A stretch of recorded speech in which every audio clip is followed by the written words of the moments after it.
इसमें देखिए सबसे पहले तो आपका यह चैप्टर है उपनिवेशवाद और देहात, सरकारी अभिलेखों का अध्ययन। पहला बात तो आपका जाहिर सा बात यही होता है उपनिवेशवाद और देहात। तो उपनिवेशवाद किसको कहते हैं? उपनिवेशवाद क्या है?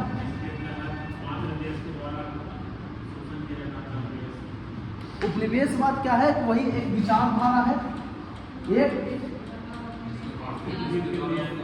विचारधारा है जिसमें मात्र देश के आर्थिक हित में, मात्र देश के आर्थिक हित में उपनिवेश का आर्थिक हित समझा जाता है। उपनिवेश का आर्थिक हित समझा जाता है। तो दिक्कत ये ना उपनिवेशवाद मतलब कि सबसे पहले तो देखा कोई भी आपका बुकलेट पढ़िए तो बुकलेट का सबसे पहले तो यही आपका बता देता है कि चैप्टर क्या बोलने वाला है, और लेकिन चैप्टर क्या मतलब हेडिंग हम लोग को समझना होता है। तो उपनिवेशवाद क्या है? एक विचारधारा है जिसमें मात्र देश के आर्थिक हित में उपनिवेश का आर्थिक हित समझा जाता था। अर्थात जैसे ब्रिटिश हम लोग को उपनिवेश बनाया हुआ था, तो उपनिवेशवादी विचारधारा के परिणाम स्वरूप अर्थात जैसे जैसे ब्रिटेन का क्या होगा आपका देखिएगा, शुरुआती दौर में क्या था कि जब हम लोग का आपका चल रहा था कि ब्रिटेन हम लोग पे शासन कर रहा है, तो ब्रिटेन जितना मजबूत होगा उतना हम लोग मजबूत तो होंगे, यही कहना ठीक ना। कि आपका जैसे कोई नेता के पीछे आपका कोई घूम रहा है आदमी, तो सोचता है कि ना नेतवा अगर जाहिर सी बात है विधायक बन जाएगा तो हम तो अपने आप मजबूत हो जाएंगे, लेकिन जितना के बाद नेता लगा रहा है नहीं लगा रहा है। तो वही का चीज एक उपनिवेशवादी विचारधारा यही है कि अगर ये मजबूत बनेगा जो हमरा पे शोषण कर रहा है, वो अगर मजबूत बन जाएगा तो हम भी मजबूत बन जाएंगे। अगर मजबूत क्या बनेंगे? हमेशा शोषित होते रहेंगे, ठीक ना। तो इसके बारे में उपनिवेशवाद विचारधारा है जिसके तहत मात्र देश के आर्थिक हित में उपनिवेश का आर्थिक हित समझा जाता था। और देहात क्या हो जाता है? ग्रामीण परिवेश, ग्रामीण क्षेत्र उसको बोलते थे उपनिवेश। और फिर उपनिवेशवाद के बाद ये बताइए उपनिवेश किसको कहते हैं? उपनिवेश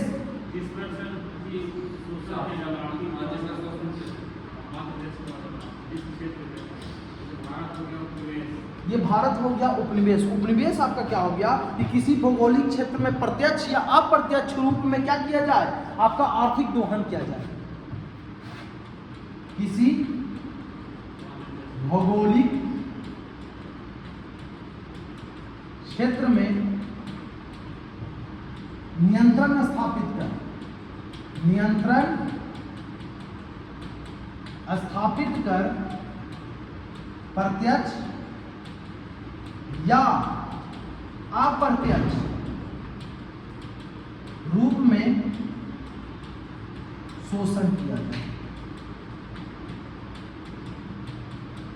उसको क्या बोलेंगे? उपनिवेश। प्रत्यक्ष या अप्रत्यक्ष रूप में तो आपका यह बताइएगा प्रत्यक्ष उपनिवेश क्या होता है, अप्रत्यक्ष उपनिवेश क्या होता है? देखा सब चैप्टर है बाबू, सब फर्स्ट चैप्टर है, और फर्स्ट चैप्टर में सिर्फ खाली हम पूछ रहे हैं, ठीक ना।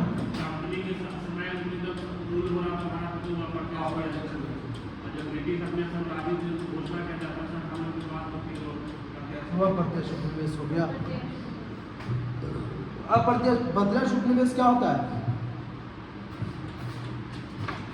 बाजार में नियंत्रण करके बाजार में खरीद के साथ साथ उत्पादन पर भी हस्तक्षेप करने लगे।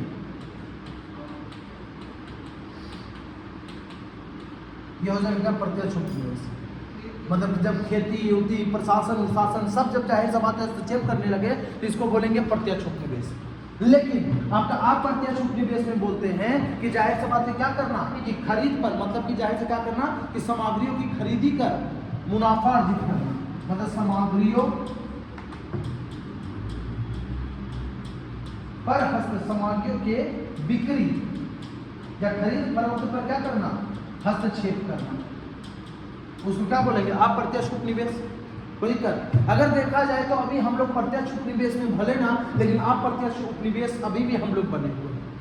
जैसे क्या बेचना है, किसको बेचना है, कौन आपका अगर चाहेगा अमेरिका चाइना वगैरह वगैरह तो यही तय कर रहा है। तो हम लोग अगर बोलल जाए तो नव उपनिवेशवादी विचारधारा भी बोलल जाए तो अप्रत्यक्ष उपनिवेशवाद का ही एक बोला जाए तो आपका जाहिर सा क्या नकल रूप बोल सकते हैं। नव उपनिवेशवादी विचारधारा। पहले आपका हम लोग का आया अप्रत्यक्ष उपनिवेश, जो ब्रिटिश ही सब आया। ब्रिटिश जब आए तो सामान खरीदना और इतना चालू किया, जाहिर सी बात है इतना ज़्यादा परचेज किया कि वो बताया कि जैसे केरल से संबंध अच्छा रखना है, केरल से संबंध अच्छा नहीं रखना है, अप्रत्यक्ष उपनिवेश। लेकिन धीरे धीरे क्या हुआ कि जैसे जैसे कोई भी आदमी मजबूत बनता है तो राजनीतिक वर्चस्व स्थापित करना चाहता है, और फिर वो प्रत्यक्ष उपनिवेश में आ गया। हम लोग को सत्ता पर क्या किया, वो सब काबिज आपके हो गया, कोई दिक्कत। और ये हम लोग प्रत्यक्ष उपनिवेश में आपका देखते थे, कोई दिक्कत, ठीक ना। जैसे जैसे इकोनॉमी आपका बेहतर होगा ना, आप जाहिर सी बात है राजनीति में उतरिएगा। कभी भी आप जाहिर सी बात है बीजेपी, कांग्रेस, आरजेडी का झंडा साइकिल पे ना देखेंगे, हमेशा जैसे सब झंडा देखिएगा तो कहाँ पे देखिएगा, 4 व्हीलर पे ही देखिएगा, बीजेपी का, कांग्रेस का, आरजेडी का। की तो इकोनॉमिकली जैसे जैसे आप बूम होइएगा तो क्या होइएगा, कोई ना कोई एक पार्टी की तरफ क्या होइएगा, आपका डिक्लाइन होता है। कोई दिक्कत इतना तक में। तो ये तो हम लोग उपनिवेशवादी विचारधारा के बारे में देखे थे। एक होता है औपनिवेशिक नीति। औपनिवेशिक नीति क्या होता है?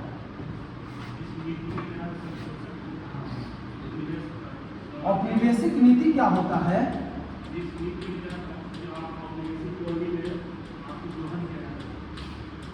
ये उपनिवेश क्या होता है, जो मातृ देश होता है, मातृ देश क्या करता है, नीति का निर्माण करता है, मतलब नियम बनाता है। किसके लिए? उपनिवेश का आर्थिक दोहन करने के लिए, आर्थिक दोहन करने के लिए। और उसी को क्या बोलते हैं हम लोग? औपनिवेशिक नीति। कोई दिक्कत? आपका पहले तो उपनिवेशवाद हम लोग का क्लियर हुआ, फिर उपनिवेशवाद के बाद हम लोग देखें उपनिवेश क्लियर हुआ, उपनिवेश के बाद आपका प्रत्यक्ष उपनिवेश, अप्रत्यक्ष उपनिवेश क्लियर हुआ, फिर आपका हुआ औपनिवेशिक नीति। कोई दिक्कत? ये खाली हेडलाइन से इतना हेडलाइन को पढ़ना है, तब इतना हम लिखे समझे पाए। कोई दिक्कत इसमें? ठीक ना। ये पूरा चैप्टर आप जाहिर सी बात है क्या करते कि हम लोग थोड़ा